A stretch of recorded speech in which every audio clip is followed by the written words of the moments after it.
How's it going, guys? My name is Dave Paleo. I'm a full-time eBay reseller, and in this video, guys, we have a very special guest. We have Chaz, Side Hustle Network on YouTube. I have all his stuff linked down below, guys, if you guys are interested in checking him out. But today is a very, very good conversation that we had. He has a fulfillment center where he processes 60,000 items a month, and then he does eBay, and then he does social media as well, and then he has a bunch of other stuff that he's done in the past. But he has a very unique insight on how he does his business, and I think a lot of us can learn a lot from him. So I encourage you guys to check out the video all the way to the end. It's like an hour long, but it's a good listen. I encourage you guys to listen to the conversation. It's a good conversation. Let's get into it. I get a cash and I flip it, yeah. I get a cash and I flip it, yeah. Hey, what's up, guys? My name is Chaz. Side Hustle Network is our YouTube channel. We've been in the game since late 2015, so almost a decade being in the reselling space. Our story in a nutshell, because we've figured out all the ways to not do this business, which is how we've gotten a little bit better over time. This all started with myself being a massage therapist and a personal trainer, my wife in the medical field. The problem with being a massage therapist, personal trainer, any service-based industry is the fact that if we don't have clients, we're not getting paid. So I got sick and tired of the ups and downs. Like summer for me were very, very slow. And then getting into December, January, New Year's resolution time, I was super busy. So I needed something to fill the void. So I went to a little free conference, if you will, where they talked about real estate. One guy talked about stocks. One guy talked about Amazon. One guy talked about eBay. At the time, zero desire for eBay. I hated the idea of taking my own photos, making my own listings, and shipping one by one. At the time, it's now our bread and butter, but at the time I could not stand that. So I actually started with Amazon FBA because I love the idea of scanning barcodes, find the ones that are good, and you can ship them all out together in bulk off to Amazon's warehouse, and you don't store and you don't ship. And you don't take photos and you don't make the listing. You just tell Amazon, hey, I have one of these items that's in your catalog, or 10 of them or 100 of them. Ship it all in one big box, and then you're done. Go find the next. So I started that, did that full time for the first couple of years. Typical story. We did it out of our garage, upgraded to our first 500 square foot. We called it a warehouse, but it was just an office space. And then we got upgraded again to a 1,500 square foot spot. This is around when COVID kicked in. At the time, Amazon FBA had shut down the ability to ship in product unless it was an essential category. Me being an electronics and toy seller at the time, my ability to ship Amazon FBA was shut down. So we had to make some adjustments. So I was doing Amazon FBM, which is essentially like eBay, where I will ship the product to the customer, seller fulfilled. And then we also leaned into eBay a lot more because we had a ton of customer returns and back stock that we knew we had to crush eBay with. So that gave us a good excuse. That shutdown, though, led us to the fact that we had this warehouse we had to pay for, and our income got shot down for a minute. And so we came up with this idea that we've heard about prep centers in the Amazon space for years. We've heard horror stories about these prep centers stealing client inventory, saying that it was not delivered when it actually was. And then the owner would then sell it themselves under their own account, which is just a very common story, unfortunately. So after hearing this, I'm like, why don't we try that? Because we need a way to pay for the 2 part-time employees that we had. We need a way to pay for the overhead. At the time, I believe it was $1,100 a month for the 1,500 square feet. And so we hit the ground running. I did a Facebook post, Instagram post, and a video on our YouTube. We got our first 4 clients at the time. We didn't call them clients because we had no desire to build a prep center, which is what it's now blown into. So at the time, we just want to cover our overhead and be okay. And so we started with 4 clients doing 50, 60, 70 units per shipment in the Amazon world, where they would order from online suppliers like Walmart and retail stores, where they ship it to us so they don't have to touch the product. We log into their Amazon account via third-party user permissions. And then from there, we're able to ship out the items under their own account. So kind of playing the middleman fulfillment center vibe. That essentially blew up way more than we thought very quickly, which is a good problem, but it also had, other problems that went with it. Long story short, the next 4 years after that leads us to today, where we found out every wrong way to build that business. And we're now sitting comfortably in a 4,500 square foot warehouse space. I've got a team of 9 that are here operating the whole thing. We have a manager in place, and we're based in Oregon. And we actually, my wife and I, my family, our 2 kids, we actually moved down to Texas outside of San Antonio 3 years ago as of last week. So we had to figure out a way, how does this run without us physically being here? That took 2 years to figure out for us. So long story short, built a lot of systems around it.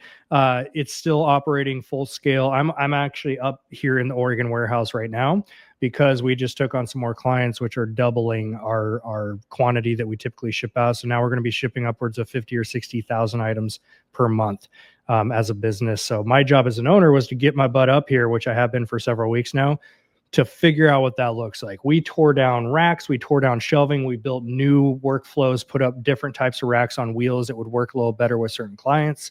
And we had to create a whole new system for how we run our schedule because we need this to run without me being up here. So I'm actually on a flight back next week to head home to where our personal business now is. We copied this blueprint a couple years ago when we moved down there. We copied this blueprint, got a 4,000 square foot warehouse, started building that, and very quickly, 2 years into it, realized this does not align with why we started a business. We were tied to the shipping tables all day, every day. We started homeschooling our kids, so we're dragging them to the warehouse, constant rushing. Get out of the house, got to get to the tables to prep. All right, get your stuff. We got to get home, get dinner on the table, and then, okay, hurry up and eat. We got to squeeze in 45 minutes of family time and then get to bed and repeat. We got sick and tired of that grind. So we actually shut the whole warehouse down. And we're one of the few that have been down that road and we openly talk about it. It was a very, very rough lesson for us. It took 6 months to shut that thing down. And all that to say that we then sat down and asked, what kind of business did we have the most fun ever doing that made the most profit on the time that we put into it? And I never thought I would say this, but the answer was eBay. So 4 months ago, our eBay account, just from dwindling inventory that was trickling through, was about $500 on a rolling 30-day total.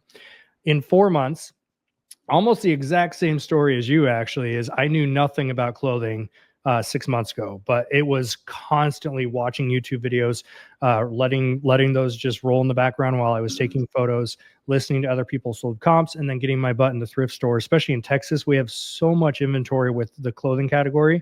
Versus here in Oregon, I was very shoes and electronic space because that's what I had access to. So in Texas, I had to learn all the different brands that are around there. We have a lot of Wrangler. We have a lot of Levi's. We have a lot of cowboy boots. I knew nothing about these. So just like David talks about, I had to learn those, get my hands dirty with it. And in 4 months, I was able to bring that account up to now what I consider the cruise control is between 15 and 20,000 a month. And the cool part with eBay is it's roughly about 50% profit, which is wild to me because in an Amazon world, 20% is about the going rate. 10%, yeah. So it's been a pretty wild ride we've had, but that's our 9 years in a nutshell. And so my personal business in Texas, which I missed because I haven't done it in 2 weeks, is getting back down there and just hammering eBay. So that's what we've been focusing on. Yeah, I know exactly what you're talking about with your experience in the San Antonio one, where you had no time to spare because it was consuming you, and it like sucked the joy out of what you wanted to do. Mm-hmm. I experienced that this last month. I bit off more than I could chew with the wholesale, and I was just completely bombarded. And every day, I had to fill up boxes with clothing. I had to. I didn't have a choice. People were messaging me every day like, "Hey, where's my order? Where's my order? Where's my order?" And we could only fill up like 6 boxes per day, with like 60 left to ship, and like it just took forever to get those all out. So I had to take a step back. I was like, okay, how many can I fulfill to where I could still do my YouTube, which I love to do, or social media, and do my eBay, which I love to do, and chill and just enjoy like normal life. So I had to take a step back and see what I actually enjoy doing, and that's eBay. And that's just making content. That's actually what I like to do, which the money was really good with the wholesale, but like I can't go at that mode, or I'm not at that level to where I can sustain that, or I had to be really hands-on. Like I can't just let someone else just fill the box, because what if they throw some stuff that's not good and people are unhappy? Like I literally had to be there. Like I couldn't outsource that yet. So maybe one day we can get to that point, but right now I have to take a step back and just less. Like every week is just going to be a couple lots, maybe 8 a week. That's it, and it's just a grind. But eBay is just honestly, it's just a good staple. Like obviously you have multiple streams of income now, but that's that one that honestly gives you the most bang for your buck for the effort that you put in, and you can automate it pretty quickly, you know, with help like a virtual assistant. Do you use a virtual assistant? I do now. I was doing between 30 and 50 a day myself for those 4 months. And then I finally was like, all right, I need to get a VA involved, because we've used at least 20 different VAs in Amazon and here in the prep center, other businesses. So I knew how to hire a VA, how to train them quickly. So we did get a crew on board. I've got a couple.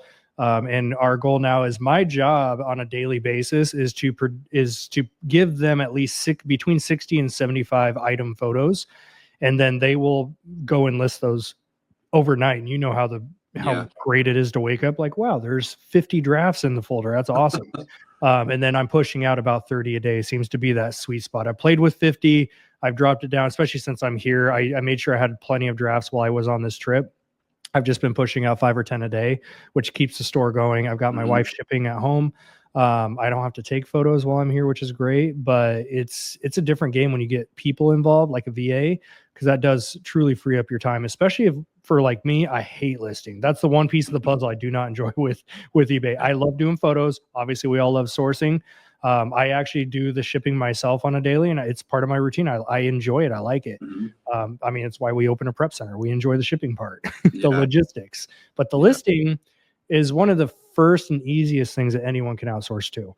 And that doesn't mean go out and just hire any VA. There's ways to vet them. There's training involved. Every VA may say, like, we create great SEO optimized listings, but they're just throwing out very basic titles, missing important keywords, especially with clothing. We both know the importance of that one extra keyword that will describe that one unique piece of clothing that will make the sale. And if you don't have those keywords in there, you're not going to even be shown to the person that's looking for that. So if you're using VAs, there's a lot of back and forth. I actually still have all of mine just produced drafts. I still one by one manually review them. That's just what I decided I'm going to run, because I want to make sure that when it's pushed out, it's the best listing that it possibly can be. Yeah. I do the same exact thing that you're doing right now. Just right now, we're sending 35 a day. I saw that you were at 17,000. I'm trying to get there hopefully in a month. Right now I'm like at 8,000, which isn't crazy, but last month I didn't list like any items. I think I listed like probably like 50 items like for the whole month, which is crazy. It sounds crazy, but but you built the foundation. Yeah. And then I just started listing like 3 weeks ago, like 20 a day, and then it shot back up quick. But now I'm gonna. My sister just started doing 40 a day. Nice. And then we're gonna launch 30. 7 days a week. Just put 10 in the draft bank, and it's just like right now she's taking pictures. I'm not gonna do anything. They're already there. She already knows how to put everything away and get the stuff that is needed to take pictures. And then I just go get the phone and I ship or something, and that's pretty much it. And I wanted to ask you more things about the prep center. Okay, so you said you're going to be pushing. You got a client right now. You told me off camera that the client wants to do an extra 30,000 units a month. So you had to pretty much reinvent everything really quickly, because you can't turn down that money. You can't be like, oh no, I can't do that many. Like, no, you're gonna figure it out. You want to lock that kind of product down. You got to figure it out like quick. Absolutely. Yeah, or else you're gonna lose that opportunity. You can't lose that opportunity. If someone hits me up saying, hey, I'm looking for 1,000 items of this kind of like the other day I had a guy call me. He was like, hey, I'm looking for 400 jeans or something like that. And I was like, shoot, I could have been like, no, I can't get it. And I was like, yeah, I didn't even have the jeans. I was like, yeah, I'll get them for you. And I just went and called around and I got them for him and shipped them all out, like I just figured it out. Like, I'm not going to turn down that money. He got exactly what he wanted, and I got something in between. We're all happy. So break it down kind of how it works with the prep center. Obviously you promote with social media, and some people were like, okay, yeah, we'll start using them. But like, how does that work? Do you like charge per piece? Do you charge by the shipment? Do they pay a label? Like how does that work with your prep center? Yeah. So the thing with prep centers, you can go look at a bunch of different websites and they'll advertise some crazy low fee of like, we'll do prep for Amazon products for 50 cents a piece per unit. But when you get in there and read their fine print, you'll see, okay, they're going to charge an extra 10 cents for a poly bag. They're going to charge you $1 for a bubble wrap. They're going to charge you $3 for the outbound shipping box, the large box that goes out in. And so there's all these nickel and diming. We never were fans of that. So since day one, we do flat rate. So right now the pricing is at $1.65 per unit until they get to 1,000 items per month. And then they get a tiered discount rate after that. So 1,000 is a price break, 2,000, etc. But overall, most clients are going to fall under that 1,000 unit per month category, which is $1.65 for a single unit. The more time consuming something is, the more we have to charge. So Funko Pops, we will bubble wrap and throw them in an 8x6x4 box. So those are $3. I'm sorry, we just changed that, $2.75. And then shoes are $3. They take up more space, a little bit more time consuming. But for the most part, 90% of people's inventory falls under that $1.65. Okay, that's great. And now you're going to be pushing 60,000 units. That's badass, man. For sure. That was a special rate. So we're not getting $1.65 off of that. But for us, the cool part was that is now going to create stability that we've never seen before. The problem with running a prep center is the fact that we're relying here in Oregon, we have no sales tax. So most of our clients are online arbitrage. So they're arbitraging from the retailers. So Walmart, Kohl's, Target, etc. They don't pay sales tax, which is why we became popular. But with that being said, we have to figure out ways to offset that for larger clients, because the smaller clients will only buy off those retailer sales. So every retailer will typically follow a cycle. Like every 60 days, there's a 25% off sale. And that's when clients do their big purchases. So on our end, we see a huge influx of those sale items come through, but then it kind of quiets down for a little bit. So by having a large client, which it's several of them that came on board, this is now going to create kind of just a blanket steady workload for the crew, which is going to be very nice. Nice, man. That's a blessing right there. It really was. Yeah. And for us, we're not making, it's a huge amount of volume, but we gave them a big enough discount. We're not making bank off of these accounts by any means. But for me as an owner, I'm looking at, I'll take stability over bigger profit margin all day long. Definitely. I think that's true for any business owner. So we took full advantage of like, yep, we'll take you guys on. I got to fly up here and figure out how we're doing that, because it was a phone call. Can you handle an extra $30K a month? Sure can. Let me figure that out. Hung up, and I'm like, all right, I'm on a flight. Get up here. And I sat down with the team. I'm like, here's what's happening. We have to figure out how to do this, which means those pallet racks aren't going to work for these types of products. We got to get them on wheels. We got to get smaller loads of this. We got to get different types of carts. And that's what I've spent the last 2 weeks doing. And yesterday was the first day that I took a step back. I'm like, I can breathe, because my average day, and I'm not exaggerating, has been start point on the floor at 7 a.m. and I'm going my bed. I'm hitting my bed, my pillow at about midnight. Yeah. It's been very long days, but yesterday was the first day I was like, all right, this is going to work. And today's the first day I'm not down there helping them prep, because we're running the new workflow and it's working phenomenally. They're actually ahead of schedule today, which is crazy. Nice, man. Yeah. Pressure makes you do some amazing things, like having like something like that, just a massive thing that you got to figure out right away. I feel like I work really good under pressure like that, because I got to just figure it out, and that's what you did. Yeah. And you pray for those opportunities. Like if someone calls you with another big order like in a month, like, okay, let's go. Let's do it. Yep. And yeah, dude, like that's what it takes. And when those opportunities come, you gotta grab them and run with it. It really does. It's funny because I got a taste of my own medicine, because I've hosted hundreds, if not thousands, of calls. I've done YouTube for the last 9 years. So I've said this so many times, where in an eBay world, if somebody calls you up and says, hey, I have 1,000 items, can I drop them off to you? And how quickly can you process them? Most people are going to go deer in the headlights, like, it's too much. But if you build systems around your business, it may take some extra grunt work on bigger loads, but if you build systems within your business and stop just grinding and hustling and just being a solopreneur that's just kind of showing up and figuring out what you feel like doing each day, if you create systems in your business, which we all talk about once we get to higher levels, because it's true. I wish I can go back and kick myself for those first 5 years I wasted just kind of hustling and grinding and making a few bucks. If I would have had systems in place, I could have gotten phone calls, especially making connections. Hey, I've got 1,000 pieces. Can I come drop them off to you? And they're like, sure, no problem. It'll take me a week or two to get through them, but I've got the systems in place. Yeah. You've got to have a method for, if you purchase it, if you go do a thrift store route or garage sale, that should not ever just get thrown into a pile in the corner, which is what we all did. I did it for 5 years, which is why I can preach about it now. Now in my garage, I have dedicated shelves that are for inbound. It doesn't touch the floor. It doesn't sit in a bag on some table somewhere. It goes onto our inbound shelf. And then my job is now do 60 to 75 items per day, and I'm pulling them off the shelf. They get photoed, skewed, bagged, put away in the typical like long brown boxes that most of us use these days. And that's how we run the system. There's no death piles anymore. I had storage units full of death piles that it took me those 4 months to work through. And I was doing 50 a day a lot of those days. It was a grind. It was a hustle, but it taught me so much by taking in that type of methodology now where everything's got a system. Think about it. When you get up in the morning and you get showered and get out of the shower, you're probably drying yourself off with the towel the exact same way each time. Pay attention to this stuff. Everything with the human body is a system. You're tying your shoes, probably the same shoe goes on the same foot first each time, left versus right. You've got the certain way you time, you got the certain method you do to brushing your teeth. Everything is a system. So we've got to learn to treat our business that way so that when you want to get to the point where you say, hey, I want more, I want to be bigger, I want to be better, you've got the things in place to go and do that. Because most people, if you go drop off 1,000 items to them, it's just going to sit in a giant pile and they're going to have no idea where to even start. Yeah.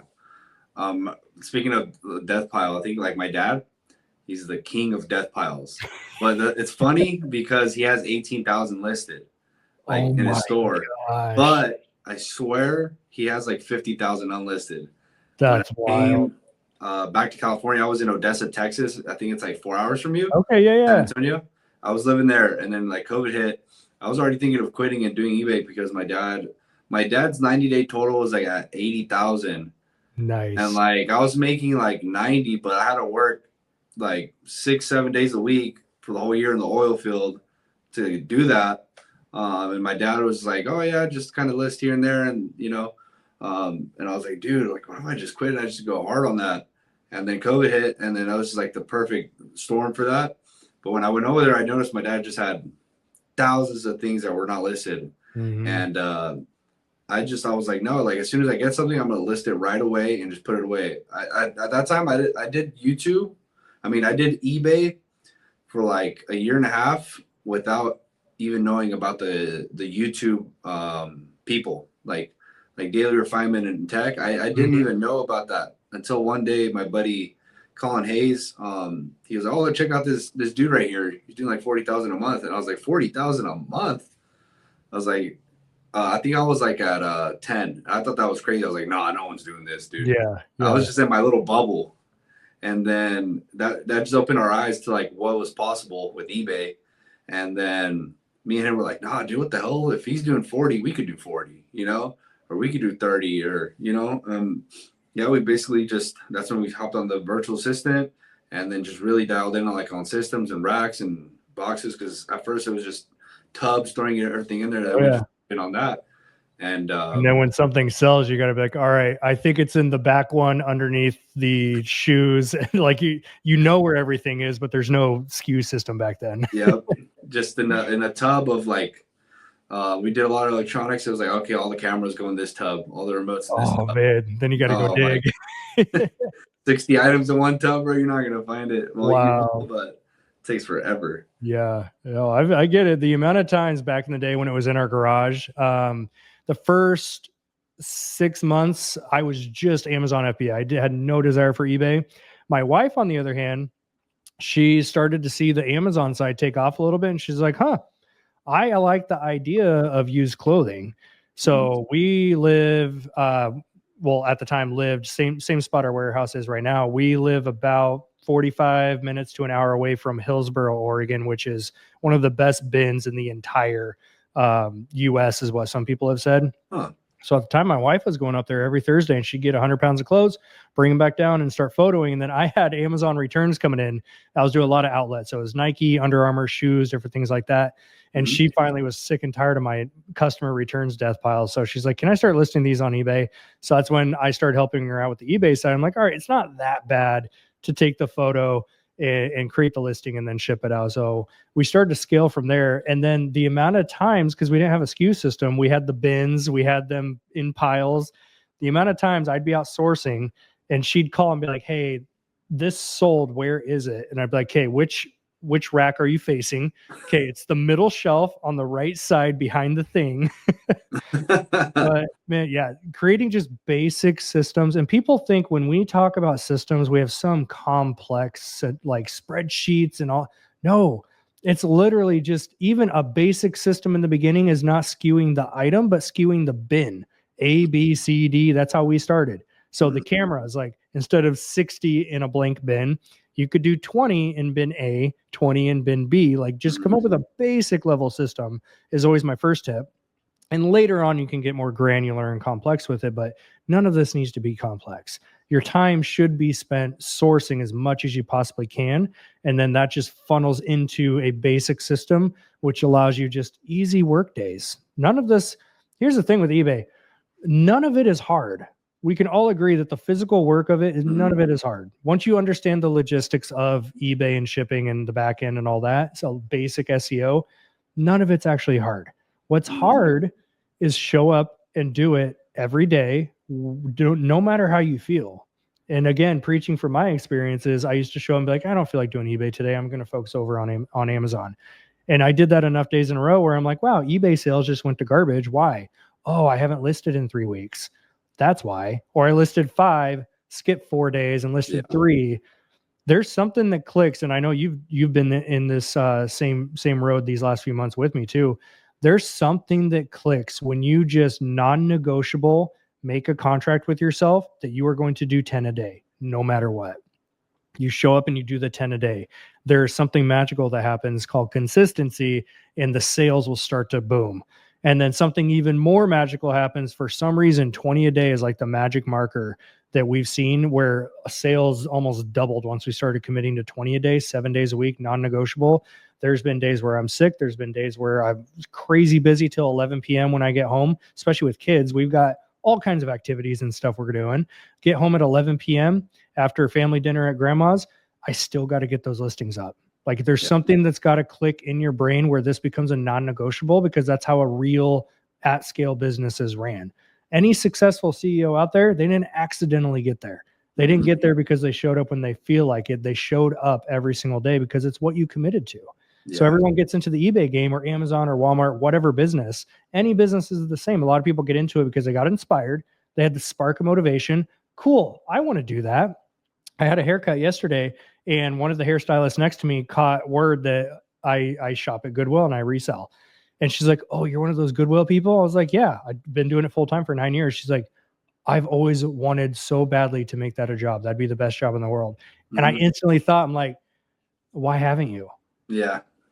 Most people either are that, and there's analysis paralysis that prevents them from starting, or they start, realize there's some work involved, and they only do the work that they feel like doing. Yeah.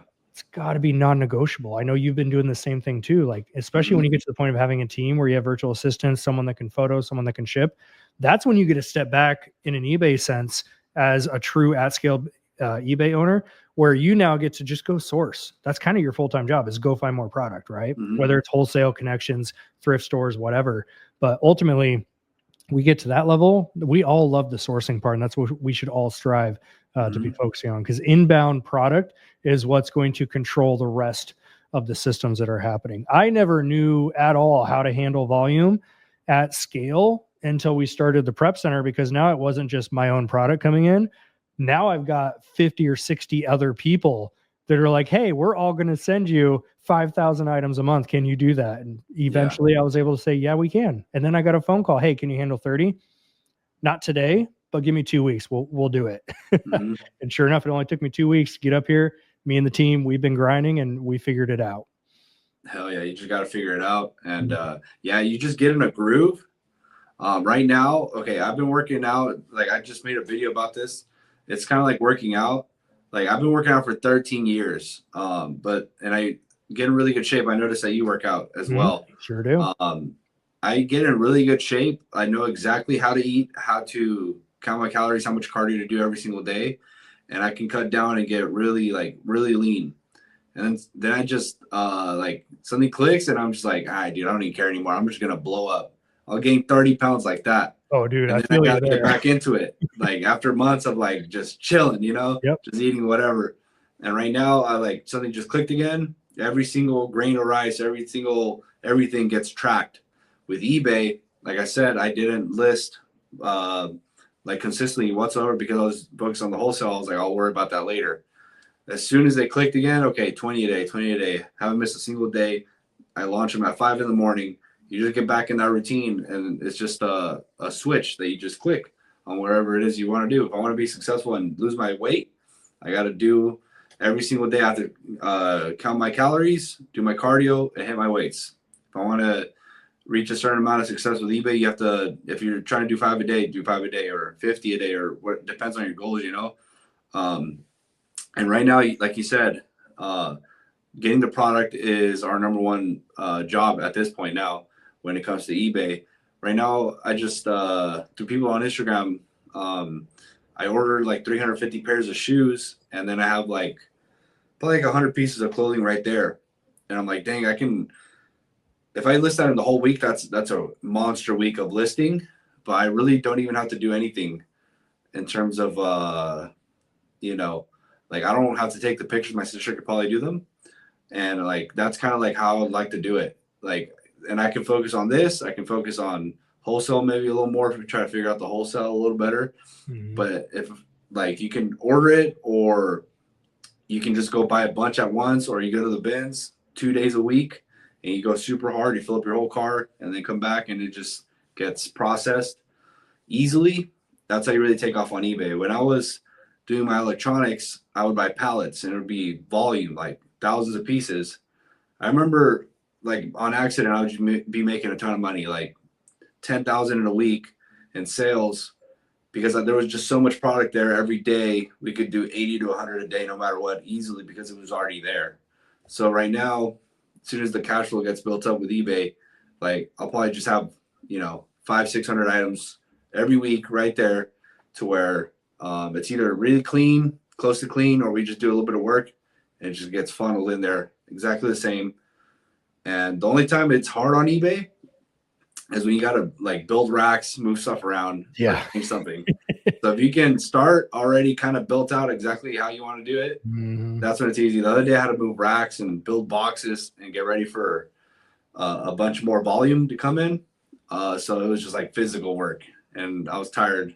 Oh yeah. And I went to the bins that day. It was just like the whole day, The but bins alone is exhausting. You can love it, but it's still tiring to be there for 6 to 8 hours. it honestly, I have a love-hate relationship, because like I like it because it's just there. Like so much product is there. And honestly, I can get like 200 pounds if I really lock in the whole day. It just sucks because I have to wait until they do the rotations, and I gotta wait, and like, okay, I'll do some work on the phone.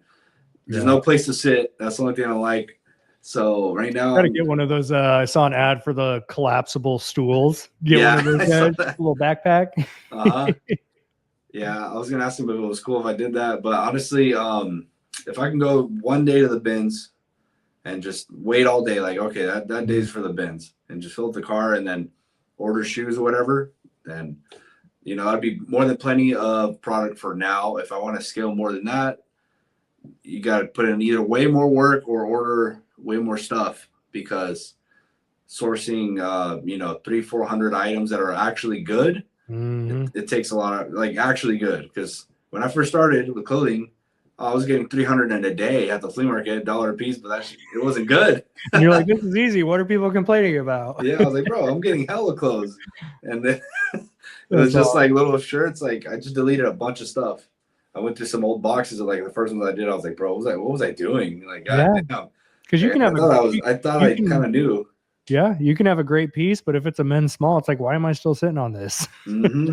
I stopped even looking in the small sections anymore, because I found out real quick in clothing world, I'm like, that's going to sit a while, even if it's an amazing piece. Yeah. So, and these are just nuances that you can watch videos and hear this stuff, but man, you got to go get your hands dirty with it all to figure it out for yourself, because every business is different. We can sit here and talk about the exact same brands and the exact same things, but you can't just copy and paste the exact same blueprint. We all have different access to capital. We all have different personal lives going on. Some people have I literally know someone with 13 biological children. They have a way different lifestyle than I do with 2, right? Mm-hmm. So everyone's so different. So take every video and every piece of advice that you hear with a grain of salt. Take out the things that you can use, and then eventually you build your own way of doing the business. There's no right way or wrong way. Oh, well, there's wrong ways. There's no right way or just one way to do this thing. Mm-hmm. Pick and pull the advice from all these different people that you can. That's why you never stay subscribed to just one YouTube channel. That's one opinion, one way of doing things. I tell people, go subscribe to everybody, then unfollow the ones that just give out garbage advice, and then start to pick and pull the pieces that you can use, and then you craft your own business model out of it, and then you just go do the damn thing.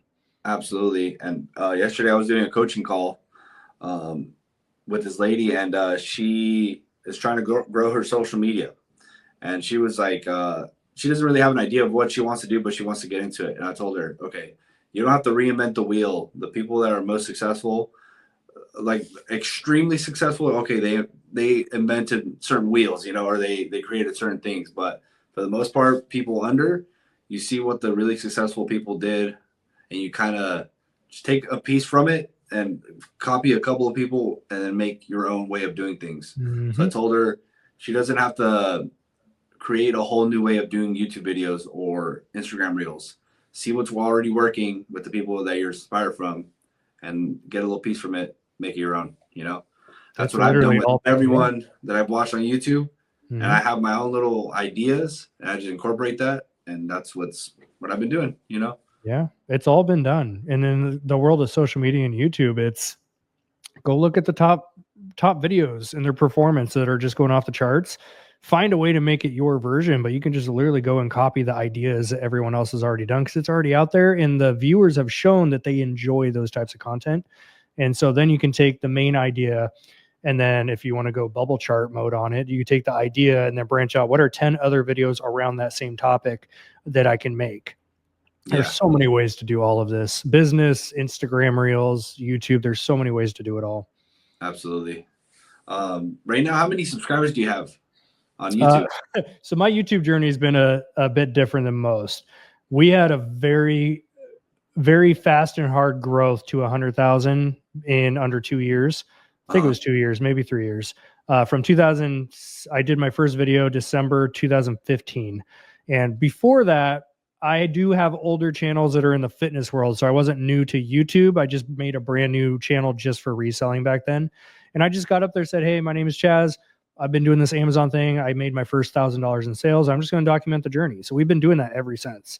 Everything I shared about our journey is on video. We've videoed the garage, the first warehouse, the second warehouse, the third one, building the team, building network prep. We built that all out and put it on video. So I grew to 100,000 very quickly because my strategy back then was, and I did have a benefit because now there's way more tutorials out there now. There's tutorials about everything. So I did have an advantage back then in the Amazon space. There were very few Amazon tutorial videos unless you went and bought someone's course. And at the time I'm like, I'm not going to make a course. I'm just going to put it all out there for free. So I showed people how to buy, how to ship, how to go buy Walmart clearance and sell it on Amazon for a profit. I did videos on all that. And then the first video that blew up and got 1 million views was literally me going into Ross and showing people how to look up the style codes on shoes. And that was back in 2017, maybe 18. Mm-hmm. I was one of the first ones that just simply, without paid content, I was the one that was like, hey, I'm just going to throw it out there. And that video got 1 million views. So through that journey up until late 2019, when we started building the prep center, just like you, when you mentioned that the wholesale started to take over your life and like it's hard to juggle everything, I made the mistake of allowing the prep center to take over every aspect, every minute, which means in late 2019, I stopped making YouTube videos. So we capped at 140,000 subscribers and we stayed there for the next 3 years because I just was not doing YouTube videos. Just like eBay, YouTube is an algorithm, which means it wants to be fed 1 to 2 videos a week. It wants consistency. So I took that away. And when I came back onto YouTube about 6 months ago, now I'm producing videos every week again, showcasing our eBay journey specifically right now. I'm going to showcase some of the network prep side, some more Amazon stuff. Now that I'm making videos again, I just now last week started to see a positive net growth on subscribers again. So we got down, I think, as low as 134,000, because naturally you're going to lose subscribers when you don't post. Now we're back up to about 138. Okay. So we're just now kind of on that upswing again. My personal goal is, because other people in my niche that make very similar content that started at the same time, they're at about 200 to 250,000 subscribers because they didn't stop. Yeah. So that's where I should be at. So that's where I'm going to be pushing that channel to go. Yeah, absolutely. And I know exactly what you're talking about, where you just focus on the business and you stop doing YouTube. I wish I would have started recording during the pandemic when I first started in the garage. That would have been nice to show the entire journey. But I started when I was already making a lot of money with electronics. Like my first video was like, oh, how I'm doing 41,000 a month on eBay selling electronics. That was my very first video. But like I would literally post like 10, stop. 10, stop for months. Did that for 2 years. And then I remember a couple of months ago, it was like in July, and I was like, okay, I'm just gonna lock in 100% on eBay. Like I think I'm not even gonna come back to YouTube this time. And I was about to just quit and be like, like if I just focus my 100% effort into eBay, like, I can just be a millionaire through that. And that was my idea.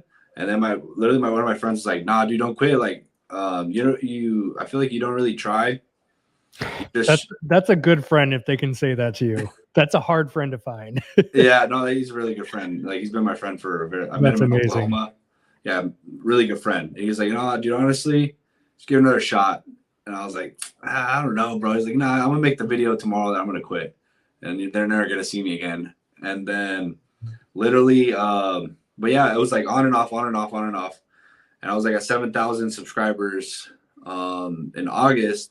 From August to now, we got 10,000 on here, but then on Instagram went from 0 to 65, and then or something like that, and then like TikTok do really good too. But I was like literally about to quit, and then I was like, wild? Yeah, I was literally just gonna shut it down and just do eBay in the dark. It's just like the graphic where it's like the guy mining, and there's the top and the bottom. He's that close to the diamond. Damn, that's actually crazy. You literally lived that. Yeah. I was literally gonna shut it down, and now there's no way. Like I just know, like if I just continue and just continue sharing, the sky's the limit. Like right now, you're about to hit. I think in a month or two, probably 150. Like that's crazy, man. Like Yeah, that's the goal. And the crazy part too is like everyone always is about the numbers, but it's like you've seen this when you can start posting content just as your authentic self, sharing your own journey and just giving out what's worked for you, what hasn't worked. Then you get the messages coming in, and by now I've had hundreds of people like, you literally changed my life. I had no idea about eBay and selling on it, and because of you I was able to quit my job or bring my husband home. Like I've gotten these messages. Yeah, it makes it all worth it, because YouTube is very much a business. It's a grind. A lot of editing goes into the back, and people see a nice polished like 20-minute video. What you don't see is it took 3.5 hours to edit that thing. Yeah, there's a lot of work that goes into it. But when you start getting these comments and these messages, and you start to see like, wow, this is not just a video floating around there. This is something that's making an impact in some way. That's where YouTube gets to be very fun. Same thing with TikTok and Instagram too. I've been so off the grid with TikTok stuff. I would post like once every 6 months to see if it got any traction. I just had no interest. Now I'm starting to post actively, and I'm getting those comments of people that are not on Instagram and not on YouTube. I'm like, wow, there's a whole nother audience over here. So now I'm starting to see the power and like take that video and spread it wide across all the platforms, because you do have a different audience on each one. Yeah, I noticed that definitely. On TikTok, we're at 47,000. Nice. All those people, maybe 500 people follow me on Instagram as well, or maybe on YouTube. Maybe. Wow. Like if it's good. It's all Instagram is one thing, YouTube is one thing, and TikTok is one thing. Like you grow organically within each platform. Very rarely do you have people cross follow you, which the ones that do are your true fans that follow you for you, that they just support you, you know. And I think I got maybe like a 1,000 or 3,000, like truly like they follow me across everything, watch everything, you know. Mm, But yeah, TikTok is I've been posting 1 hour long videos. This is gonna go on TikTok. nice. Like 10 minutes. All my YouTube videos, I post them on TikTok. Okay. And they get 10,000 views per like this one. I think it's probably like 10,000. Like all the interview ones I've done, it's about there. That's Nice. 10,000 people. They might not watch all of it, but that's crazy. Like if you didn't even post that on there, they wouldn't even see you, you know, in the first That's place. true. And it's funny to look at numbers like 10,000, and especially when you start pushing bigger, and when you start getting like, 50 and 100,000 views as a going rate, 10,000 may not seem like much. Yeah. But when you put it in perspective of if you had that many people in a room looking at you, like Crazy. I flew down to Vegas last week for the Boss Reseller Remix event. It's a Las Vegas event that goes on every year. It's my third year going, second time being a speaker. And there was only 250 people in the room. So if we see 250 people watch a video, we're like, oh, nobody saw it. But I'm telling you what, when you get on stage and you see 250 eyeballs looking back at you, yeah, that puts it into perspective. So if you're a content creator, never look at your numbers, kind of like the Gary Vee thing, right? Like if you got one person watching, that's awesome, right? Because if you think about a face-to-face interaction, 100 people, 200 people, 300 people, that's an amazing crowd to be getting out to. Absolutely. Honestly, yeah. Now that I've been a lot more active on there, I do get a lot of the messages that you said, and honestly, it just like people literally will, oh, you changed everything, like the way I think, and you motivate me so much, or I started doing this and this happened right away. Like it's just badass, man. Like having like a core audience and people that you can actually help. And then I've been meeting a lot of people here in California. Like when I've gone to the bins or bins, thrift stores, and stuff like that is where I actually meet my audience. Nice. They're like, "What the hell? You're here?" You know, Yeah. and that's pretty cool. Surreal the first couple of times, like, oh, people actually watch this stuff. Yeah, the first time it ever happened is when I first started. I had like 2,000 subscribers, and I was at this one flea market like an hour away here, and this guy was staring at me hard, and I was like, "Oh my God, God, what are you looking at?" But I didn't say nothing. And he's like, dude, you're David Playo. Nah. And it was like, oh, dude, me and my son want to take a picture with you. And I was like, what? I was like, because I only had 2,000 subs. Yeah. You know? So it was like, and then one time I was selling at a flea market. I wanted to get rid of stuff, but it was like 2 hours away in the Bay Area. And same thing. It was like, oh, what the heck? What are you doing here? Like, I thought you lived like somewhere else. But it's crazy when you actually meet people in person that watch your stuff. Yeah, my first one was back in the day. Same thing. I had maybe like 10,000 subscribers. I put out this one of the Ross videos I did. So I was in Ross, and this guy comes up. He's like, "Are you Chaz?" And I was like an hour and a half away from my town. So I'm like, yeah, why? Like, I follow you. I'm like, oh shit. That's where it first kicked in. I'm like, okay, that's a real person right in front of me that watches the video. I'm like, that's when the numbers started I viewed them way differently after that point. Oh yeah. It's crazy. Yeah, it's badass. But yeah, man. Okay, so you have eBay going on. You have the prep center. What else would you like to dabble into? Obviously, you have social media as well. What else would you maybe want to dabble into in the future? I feel like you're one of those people that can manage a couple things at once. And For sure. What else would you want to do? I oddly, even though I've cut down a lot to just focus on, like, eBay's been my only focus for the last really 4 or 5 months. Now the prep center has this new thing going on. So I'm going to be up here in Oregon probably every 2 to 3 months again. So getting into Walmart more heavily. So I got into selling on Walmart a year ago, and just casually going into Walmart clearance sections and selling it back on Walmart. That's something that blew my mind. That's crazy. So I was able to literally go buy a clearance item in the store for $5. They might have 5 or 10 of them, and then take it back home, check it into Walmart system, just like FBA for Amazon. We have something called WFS, which means you can ship all of it to Walmart, and then it can sell to the Walmart customers from there. And so I did 10K my first 30 days. I only sourced 2 days a week, just casually going through the clearance sections. And then from there, I went a little bit more heavy. I built it up to 50K for the first probably 4 months. And then from there is when summer hit. very active personal life and outdoors family. So I didn't do crap last summer. It was awesome. That's nice. During that time, we were shutting down our warehouse. So July is when we shut down the warehouse, turned in the key. So we took July and August off. We actually came up here to Oregon for 4 weeks as a family, built an apartment here upstairs where we all crashed. So that was a lot of fun. But then when I got back home, I'm like, hey, I got to start hitting Walmart again. But that's when I looked at the fact I had over 2,000 eBay items that were unlisted. That's when I went into eBay mode. Now that everything's caught up, everything's in a flow, everything's got a system to it, and I'm in a position where I have way more free time now. Walmart is definitely going to be a big focus for me moving forward, specifically getting into some wholesale accounts just because of the ease of ordering case packs of stuff. And with Walmart, the great part is, unlike Amazon, you don't need to put stickers on everything. On every single thing. Amazon, you need to put an FN SKU label, which is an Amazon specific SKU. That label needs to go over the barcode of a product. You don't have to do that with Walmart most of the time. So the idea of scaling that out, which is way smaller margin, but again, sustainability and stability is what I'm looking for these days. Yeah. So that's kind of one big thing that's on my radar. I used to do a fair amount of day trading. Hit pause on that last year, so I kind of want to get back into some day trading again. Very high risk.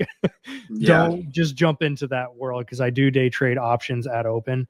So that's something I did very well with. And then I also lost a lot of money doing it, because big swings when you play that market. But I do want to add that back into my mix at market open each day. And then really my focus is just content. I love doing content. I took 3 years off, and I'm finally back in the mental headspace where I'm like, hey, I can put out energy again. I'm not just like so drained I have nothing for the camera at the end of the day. Now I'm at a point where I've got my energy back. I've got my flow back. I've been taking care of my health again, because last year I completely lost and any aspect of health that I had. I completely, like 2023, man, I flew out and did 15 different Spartan races around the US. That's crazy. I was in racing shape. I had lost like 20 pounds. I felt amazing. And then last year, with the warehouse shut down and just purely just not giving a crap, gained like 25 pounds, heart palpitation stuff, went through some stuff last year. And I'm finally at a point where I've lost that 20 pounds again. I'm feeling good. And I'm here for all of it, man. I want to do it sustainably this time and not burn out. Above all, I don't care so much about adding in extra income streams, as long as I can handle them with having energy. The second I start to burn out, something's got to change. I got to hire on help. I've got to taper back stuff. My big thing is, every single year I would try to do 8 different income streams. I would have YouTube and sponsors and affiliates back in the day. I would do Amazon, eBay, and then I was doing Walmart at the same time. And then we would have the prep center. When we lived here, it was 40 hours a week just on the tables for me, and then everything else on top of that. So I burned out so much for like 3 years in a row. And then this year, my resolution, if you will, is not so much getting into more stuff this time. I'm going to add more stuff back in, but I want to do it sustainably. I'm not here to burn out this year. That's my biggest thing. Definitely. Right now, okay. Before I forget, because I already forgot to ask you like twice during this video, how do you think, maybe if you get a prep center going, because I thought about this, if you do consignment for eBay, for sure, like you get a couple racks going, people send in stuff, you list it. What do you think of that? Because I'm thinking of doing that, because I'm about to get a much bigger spot. Yeah. And it's like 4,500 square feet. And with the way I like, even if I get 40,000 items, like there's still space, there. But I don't think I'm going to get to 40,000 within this year or next year. Like, meanwhile, I can get extra income by doing consignment. How do you think that could kind of work if you were to do it that way? Yeah, I guess that's one piece of the puzzle I didn't share, just because we shut off taking on clients like 3 months ago. So we're not taking on clients. Just if anyone reaches out, it's a no. So we've done consignment, and we've also done something that not anyone that I personally know has done before, which is kind of like an Amazon FBA, but for eBay. So we did scale out kind of both models. So we do have clients we actively work with right now.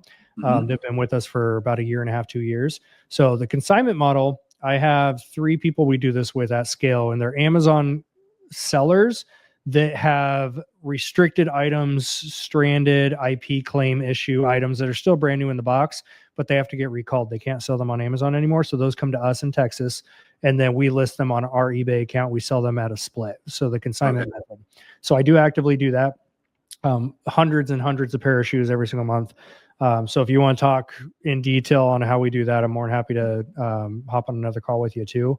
Okay. And so we've done that model. And then the other model, which is way more time consuming, which is why we shut the thing down. We still have three, we cut it down to just 3 people now.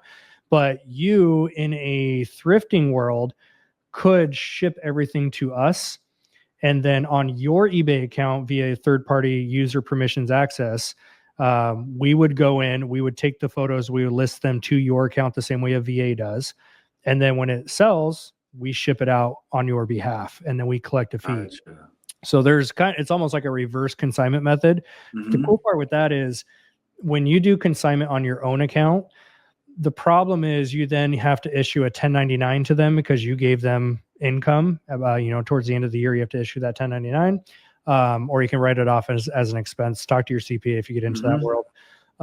So the nice part with doing it on the client account, though, is it builds up their account via their feedback. Their feedback is the one going up, not mine.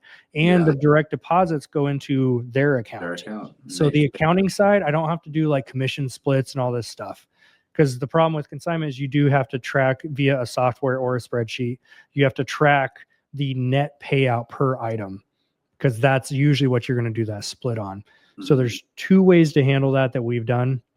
But there's pros and cons. I'm not going to say like I'm a huge fan, but there's pros and cons. The biggest pro is you don't have any capital tied up, right? People are sending you the product. So that's the beautiful part, is it's all free in a sense of you don't have to put up any cash. You have to put up the time and the space to photo it, list it, and then store it and ship it. So there's that part of it. But if you've got 4,000 square feet, you got plenty of space. So that could be a model that can just work out beautifully for you. Dude, it just clicked with you saying that. I'm glad I asked you, man. So yeah, if I get 2 super long rows, okay, this is the space that I have. Once it's full, that's it. And I know I can get some people to send me their stuff, charge a flat rate or something on their account directly. That was what I was worried about. If it goes on my eBay account, how do you keep track of that to where it's accounted for exactly? I kind of had an idea, but with that, it's much easier. So yeah, you just blew my mind with that, man. For sure. Yeah. So there's different ways to do it. It is very time consuming. So you have to make sure your fee is going to be worth it. At one point when we started this idea, like 2 years ago, we're like, let's just do $4. We thought that was a great deal for the client, because if they thrift something, and we had a metric where it would need to sell for at least $40 for the client for it to be worth it for everybody, right? We would charge $4 to do the photo, to list it, to ship it. We thought it was a great idea. And after the first like 500 items came through, I'm like, that took way longer, and that was not worth $4 a unit. So then we worked up to $8 a unit, was kind of that breaking point where it made sense. And it has to make sense for the client, because they can't buy something for $5, sell it for $25, and then give you $8. That's just their break even, right? So there's metrics you got to play around with to see what's going to work best for you. Ultimately, it was a lot of work. I didn't feel like hiring out for it, because in Texas, we have a whole team here, whole staff, and I love being up here and seeing them. Like, they built this thing like in their own way now, which is great for me as an owner. I don't have to be here unless we take on a huge client like this. But in Texas, we realized when we shut down that warehouse, we want the opposite. I want no physical staff down there, unless it's somebody taking photos, which is my sister-in-law. So that's beautiful. She's got small kids. We've got small kids. So that worked out great. But for that business, I didn't want to hire a photographer and a lister and all this stuff and a shipper, because I didn't want to do it. So ultimately, we fizzled that whole side down, and we're down to our last couple people. Okay. But if you do go down that road, not to say it can't work, I think it can work out beautifully. And again, I'm more than happy to do like one-on-one chats with you too, as you get into the logistics of building that out. There's ways I wish I would have done it different, and there's ways to do it what I would consider the right way. So I'm more than happy to kind of like give you that blueprint, let you run with it, because I have no desire to do it now. But ultimately, you would need a team, is what it comes down to. Oh, absolutely. It'd have to be a whole different sector. Yeah, it's an entire, you have to treat it like its own entity, because it really is. It's a different beast, different workflow. Absolutely. Yeah. Okay. No, yeah. Well, if you want, we can talk very soon about that, or Yeah, of we course. can talk about it a little after this. Yeah, and I told you, like I said, uh, from the beginning, like I found all the wrong ways to do things. Hmm. I not that I'm amazing or an expert, because I'm not an expert in anything. I just found ways to keep out of the corporate world for the last 9 years. I'm going to keep doing it. Yeah, absolutely. Yeah, I'm not working at a normal job ever again. I don't care. I'm gonna figure it No. out. Yep. Like Yep. I'm gonna either fail through my own terms or be great in my own terms. You know. Yeah. I'll tell you a funny story is about 2 years into reselling. I mean, it's still touch and go at that point. Your first couple of years, you're just figuring it out. We weren't making amazing money. Even though at the time we did quit our jobs, but we did it with our backs against the wall. We had no savings. We took our last $500 cash to like start this business. We had Mhm. no savings. We had a 1 year old. It was all the wrong ways to quit a job. We had no savings, which is the number one thing you should have before you ever think about quitting your job, is have 3 to 6 months worth of savings and money coming in to support all of it. We didn't have any of that, but we still did it. Yeah. And so what happened was, about the 2 year mark, we're struggling for a couple months in a row. And I'm like, I've got to go back to work for a couple days a week at least to get some type of income. So I was Mhm. a massage therapist at this huge fancy spa. And so I messaged my old boss and I was like, hey, is there any chance I can come back on just for a couple days a week? Right? Just 2 shifts, just something to help float us by. And she's like, we would love to have you back, but you have to go through all the interview process and the onboarding. It was a whole like multi-week thing to get Mhm. onboarded with this company. And at the time, it just sounded like so much work. I'm like, thanks anyways. But I thank her for declining me, essentially declining me, and not just saying like, yeah, come on back. We'll just look at, pull your old file up and just go off of that. Because I didn't go back, I had no choice but to figure this out. Yeah. And so once you go self-employed, even if you are broke, you will fight to the death before you have to go back. Mhm. Because once you take, and it all comes down to time freedom. That's what we all want. Rarely do you find entrepreneurs that are like, I just want $1 million cash in my bank and I want the cars in the houses. Rarely there's that percentage of people that want all that. Rarely do you find those though. Most of us, it's like, I just want to control my time. I want to Mhm. take my kids to the beach in the middle of a Tuesday because I feel like it. Yeah. I don't want to put in a time off request for holidays. As a Yep. massage therapist in a huge spa, when we're in wine country, so I got a lot of rich wine people as clients when I was here. Mhm. And I could not take Thanksgiving off. I could not take Christmas off or summers, because those were our busiest times. Mhm.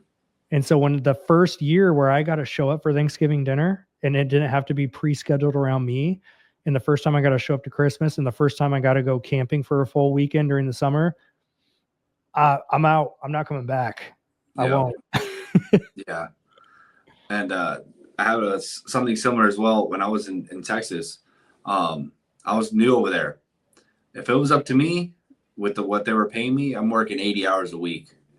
Like I didn't care. Like, I was there for money. I didn't leave California, leave my family to go and just have like a work life balance. I went over there to make money straight up. Mhm. They didn't give me the 80 hours a week. They were giving other people 80 hours a week. Sometimes I'll get 40, 50, which is still cool. But I went over there to just go as hard as possible. Mhm. I was like 19, 20 years old, so I didn't care, dude. Like I was just there to make money, and I just felt like I was being held back from what I could do. Like, um, maybe I think it's because they didn't think I could like handle that or something, or I don't know. Mm. But um, they didn't give me the hours that I knew I could work. Like I'm just at home sitting doing nothing, or just at the gym. Like, damn, bro, I wish I was working, making more money. And one thing about this is that I work as much as I possibly want to work. You decide how much you want to make, and no one can restrict your hours or anything like that. You don't have to ask for time off.